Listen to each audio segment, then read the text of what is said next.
Et salut tout le monde, c'est le YouTube Football Club. Aujourd'hui on se retrouve pour un nouveau débat aujourd'hui un peu plus tactique, un peu plus technique que les autres fois. On va parler du 4-4-2, un dispositif qui est quand même un dispositif mythique du football, et on va voir pourquoi ce dispositif est mort et est-ce qu'il est vraiment mort. C'est surtout ça la question. Mais bon, vous avez peut-être compris que ce débat va être assez orienté sur la question du mort, parce que c'est vrai que ce dispositif a vraiment disparu. Donc déjà, je vais présenter le 4-4-2 et deux formes de 4-4-2 comme vous pouvez le voir sur l'image. Il y a le 4-4-2 dit à plat. Donc ce 4-4-2, c'est un dispositif très équilibré. On a vraiment la présence d'une colonne vertébrale. Il y a 6 joueurs dans l'axe sur 3 lignes, 2 défenseurs centraux, 2 milieux relayeurs et 2 attaquants. Donc ça, c'est vraiment assez équilibré. Tu as 4 joueurs sur les côtés, donc 2 milieux plutôt ailier, mais on va dire milieu gauche, milieu droit, et tu as 2 défenseurs latéraux. Donc c'est vraiment un dispositif très équilibré, qui fait 3 lignes parallèles en gros sur le terrain, donc c'est un dispositif, oui, c'est vraiment un dispositif équilibré, et qui justement, c'est celui-là qui a le plus de mal à s'imposer actuellement en Europe. Il y a très peu d'équipes qui jouent avec ce dispositif du 4-4-2 à plat, et vous allez voir tout de suite pourquoi. Et plus généralement même, il y a beaucoup d'équipes qui jouent en un attaquant et plus en deux attaquants. Donc vous allez voir. Bref, on passe au deuxième type de 4-4-2. C'est le 4-1-2-1-2, dit 4-4-2 en losange, avec un milieu défensif, un milieu offensif et deux ailiers. Donc là, le principe reste le même. On a trois lignes, sauf que la ligne du milieu n'est plus parallèle et elle est organisée sous forme de losange. Donc tu as un milieu défensif, un milieu offensif et deux ailiers comme on a pu le voir précédemment, quoi. Les ailiers ne bougent pas, c'est juste qu'au lieu d'avoir deux relayeurs qui sont sur la même ligne, tu as une sentinelle et un numéro 10. Donc ça change rien, c'est juste que tu as plus de polyvalence au milieu de terrain, on va dire. Bref, celui-là c'est la forme peut-être qui subsiste encore un peu en Europe. Mais vous allez voir, c'est temporaire et c'est pas forcément un dispositif qui s'impose non plus. Alors maintenant je vais expliquer un petit peu. Je vais faire une constatation toute simple. Vous allez voir avec l'image qui va apparaître. Donc voilà, vous voyez cette image, j'ai présenté le Barça et le Bayern Munich. Donc deux dispositifs qui sont plutôt anti 4-4-2 quoi. On a d'un côté le 4-3-3 et de l'autre côté on a un 4-2-3-1. Donc je vais expliquer un peu les deux dispositifs. C'est les deux dispositifs qu'on retrouve le plus en Europe ces derniers temps. Le 4-3-3 dit à la Barça. Donc là, le 4-3-3 dit à la Barça, c'est vraiment pour c'est un 4-3-3 qui a fait rêver des entraîneurs, même nous, le 4-3-3 Barça, c'est quoi? On pense au spectacle, on pense aux passes, on pense à la possession.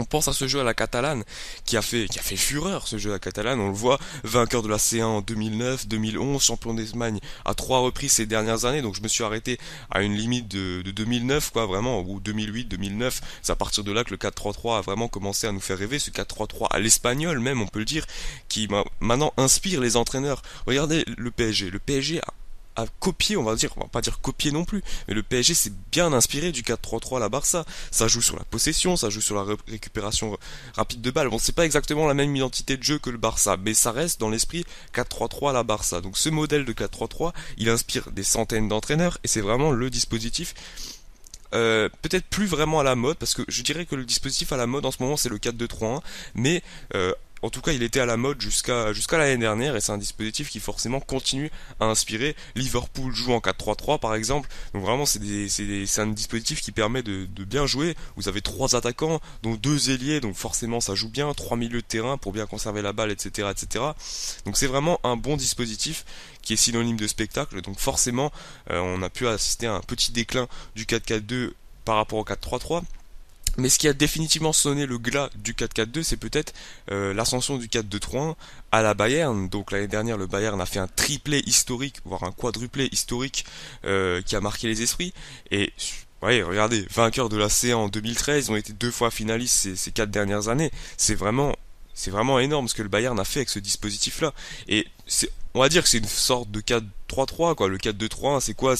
Vous avez les deux ailiers sont plus bas. Donc les deux ailiers que vous avez dans le 4-3-3 sont plus bas. Ils sont positionnés à une sorte de milieu gauche, milieu droit. Et vous avez deux milieux qui sont positionnés derrière un numéro 10. Donc c'est une sorte, on va dire, de 4-3-3 mais un peu modifié. Et là encore, le 4-4-2, il en prend pour son grade parce que voilà, ces deux équipes, le Bayern et le Barça, qui ont imposé un dispositif qui inspire plein d'entraîneurs. Et vu que ça inspire plein d'entraîneurs, par déjà des résultats, par du jeu, le Bayern et le Barça, c'est pas des équipes qui ont pas la balle, qui ont 20% de possession. Non, c'est des équipes qui inspirent, qui inspirent tout le monde car elles ont cette identité de jeu. Le Bayern et le Barça, c'est des équipes très joueuses, qui ont la balle, qui arrivent à exploser leurs adversaires. Et ça, forcément, les entraîneurs, ils vont se dire, bah tiens, s'ils font comme ça, moi, pourquoi je ferais pas comme ça? Et voilà, donc s'ils arrivent à gagner, etc., les gens ils se disent oui, bon bah c'est comme ça qu'il faut jouer. Et ces deux équipes ont imposé un véritable style de jeu, une véritable formation type, donc le 4-3-3 à la Barça, le 4-2-3 à la Bayern, et du coup ça a inspiré tout le monde. Et entre ces deux dispositifs-là, je peux vous dire que le 4-2-3 en ce moment, il y a la moitié des équipes européennes qui jouent avec ça, et le 4-3-3 également. Donc, enfin la moitié des équipes européennes, j'abuse, mais pas mal de grandes équipes européennes jouent avec ça. Et ça n'arrange pas non plus parce que il y a un pays où on va dire ces deux dispositifs sont pas vraiment forcément à la mode, c'est en Italie. En Italie, qu'est-ce qui sévit? Bah, c'est pas le 4-4-2, c'est le 3-5-2. Le 3-5-2 à la Juventus, avec deux milieux qui sont capables de défendre et d'attaquer en même temps, et avec une forte présence dans l'axe. Donc vraiment, on sent en fait, il y a plus de place pour le 4-4-2. C'est ça qu'on sent. Il y a plus de place pour ce dispositif-là entre ces dispositifs qui inspirent comme le 4-2-3-1, le 4-4-2 et plus dans un champ plus restreint le 3-5-2 par exemple. C'est des dispositifs à la mode qui empêchent le 4-4-2 de vivre.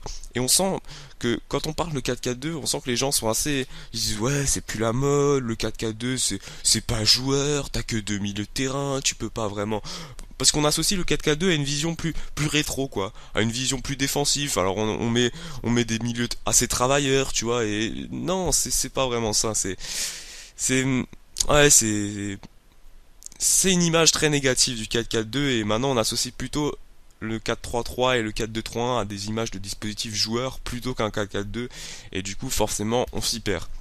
J'ai quand même réussi à trouver une équipe qui joue encore dans un 4-4-2 à l'ancienne, mais vraiment à l'ancienne en Europe, et c'est Newcastle. Vous allez voir s'afficher Newcastle, voilà. Donc cette équipe de Newcastle qui joue en 4-4-2, qui joue toujours en 4-4-2, pourquoi? Parce elle a la présence de Marveau et Marveau sur le côté gauche. À droite, elle fait souvent jouer Ben Arfa. Dans l'axe, elle fait jouer. Alors avant, elle faisait jouer Cabaye. Maintenant, elle fait jouer Sissoko et Anita, par exemple. Il me semble que c'est Anita, oui. Wisdom, Anita, je sais plus comment il s'appelle, bref le néerlandais vous avez compris, et elle fait jouer ces deux joueurs, alors des fois elle case également un autre milieu de terrain mais j'ai oublié son nom, bref, c'est une équipe qui joue en 4-4-2, le 4-4-2 à plat à l'ancienne, mais regardez le bilan, ils sont 9e de première ligue, ils ont 37 points et ils sont à 16 points d'une place entre ces. Oula, j'ai fait une grosse erreur dans le. Bah, je le rectifierai. Sur mon diapo, j'ai marqué à 16 points d'une place entre C1. Donc non, c'est une place en C1. Donc voilà, c'est pas très concluant. C'est une équipe qui certes joue le ventre mou de première ligue, mais si c'est la seule équipe pratiquement à utiliser le 4-4-2 à plat en Europe, c'est vraiment que le dispositif est en voie de perdition. Surtout, c'est une équipe en perte de résultats. Et je pense pas que Newcastle est une équipe très joueur. Je l'ai vu sur certains matchs où vraiment sur quelques actions individuelles, avant c'était des coups francs de Cabaye ou des frappes de Cabaye, ils arrivaient à s'en sortir. C'est vraiment un dispositif assez rugueux, assez défensif. Et ça c'est vrai. C'est le 4-4-2, vous n'allez pas jouer au football avec, enfin, ou si vous allez jouer au football avec, mais pas comme un 4-3-3 ou un 4-2-3-1, tu vois. Donc forcément, après, tout est une question d'usage. Si tu joues avec des joueurs dans un 4-4-2, tu vas jouer. Mais là, actuellement, les équipes jouent en ce 4-4-2. Alors après, je tiens également à préciser que le 4-4-2, c'est une équipe 4-4-2 à plat. Tu le vois souvent dans les petites divisions. Et ça, c'est mon pote qui me l'a dit. C'est Psycho Killer qui m'a dit oui, le 4-4-2, c'est vraiment quelque chose de très utilisé, mais dans les petites divisions. Ok, donc moi, je regarde souvent une équipe. En fait, je suis de Strasbourg. Donc Strasbourg joue en national et quand Strasbourg affronte des équipes de national, généralement c'est du 4-4-2 et généralement c'est pas très beau à voir au niveau des yeux. Donc voilà, c'est ce qui se confirme. En fait, on perd, on a vraiment cette image du 4-4-2 comme un effectif déjà un effectif d'amateurs et de deux comme un effectif de 3 on va dire, enfin de 2 plutôt d'abord, comme un effectif rétro, et de 3 comme un effectif non joueur. Donc entre ces trois images négatives que tu as d'un 4-4-2, forcément tu peux pas t'en sortir. Voilà, donc bon, si le seul représentant au très haut niveau c'est Newcastle, c'est qu'il y a quand même un problème.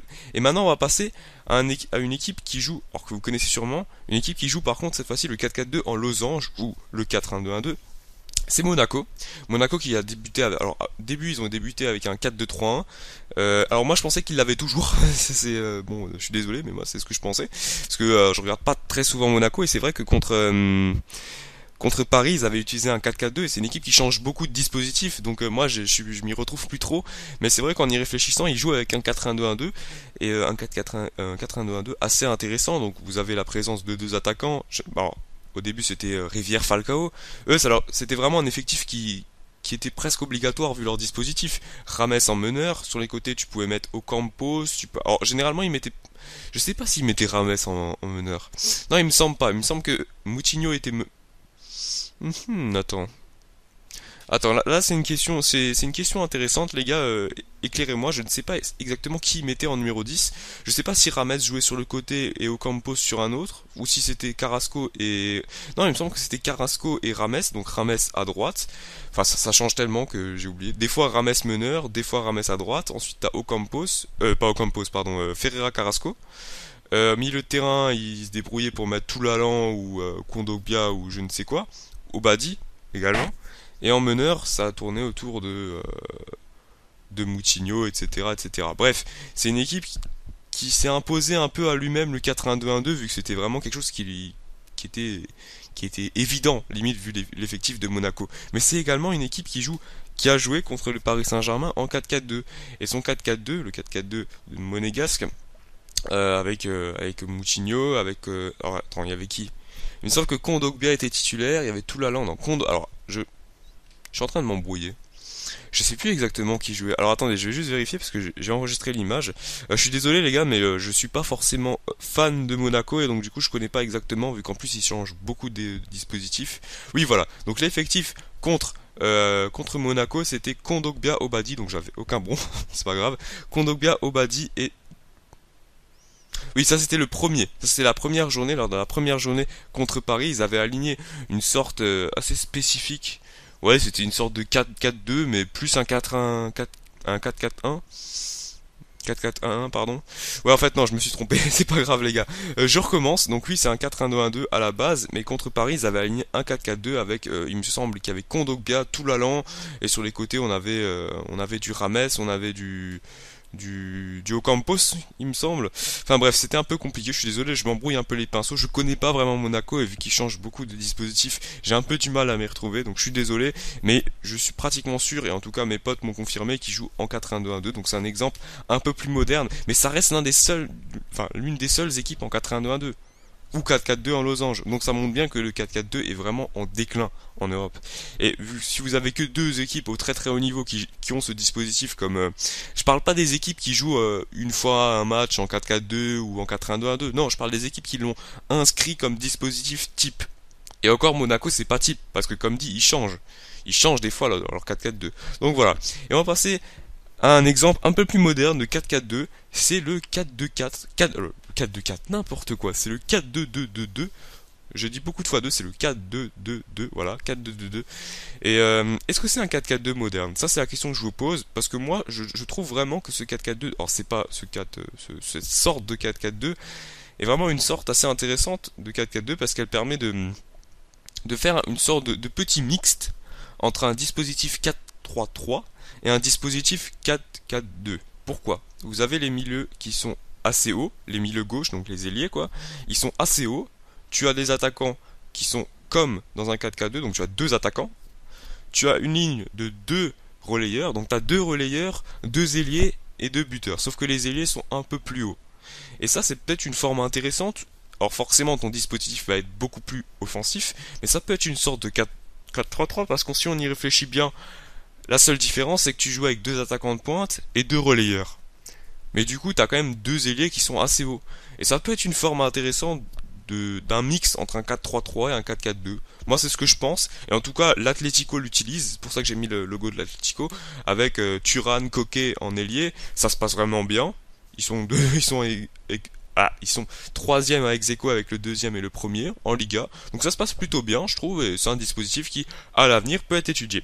Voilà, maintenant on va passer à la conclusion de ce débat. Donc ce débat un peu plus technique. Je suis désolé d'avoir fait quelques conclusions, quelques petites, d'avoir un peu bafouillé sur Monaco parce que vraiment j'ai du mal avec Monaco. Mais vous inquiétez pas, je vais bûcher ça pour la prochaine fois. Et pour moi, oui, le 4-4-2 est mort. Il est vraiment mort à cause de toutes ces équipes qui ont imposé un dispositif, un dispositif autre. En tout cas, il est peut-être pas mort, mais en tout cas, il est pas à la mode. Il est pas à la mode et ça c'est sûr, il est plus à la mode. À l'époque il était à la mode, mais maintenant il est plus à la mode. Maintenant la mode c'est quoi? C'est de jouer comme le Barça, c'est de jouer comme le Bayern, c'est de jouer comme la Juventus. En Italie là je parle avec le 3-5-2, jouer le 4-2-3 à la Bayern qui arrive à aussi bien contrer rapidement qu'à aussi bien faire le jeu et jouer en mode Barça, avoir 70% de possession et pouvoir attaquer et mettre 5-0 à tout le monde. C'est ça que les entraîneurs veulent, c'est leur vision idyllique du 4-3-3 ou du 4-2-3-1 ou de je sais pas quoi. Et donc forcément ça inspire. Voilà les gens, j'espère que ce petit débat vous a plu. N'hésitez pas à laisser un like et un pouce vert. Un like et un pouce vert ça ne veut rien dire. Un like et un commentaire. Et surtout donnez votre avis dans l'espace commentaire. Voilà les gens, j'espère que ça vous a plu. Sur ce les gens, on se retrouve pour des prochains débats. N'hésitez pas à commenter comme d'hab. L'interaction, c'est ce qu'il faut sur ma chaîne. Encore une fois, désolé pour les quelques petites erreurs techniques que j'ai pu faire à propos de Monaco. Et voilà, on se retrouve pour des prochains débats. Peace!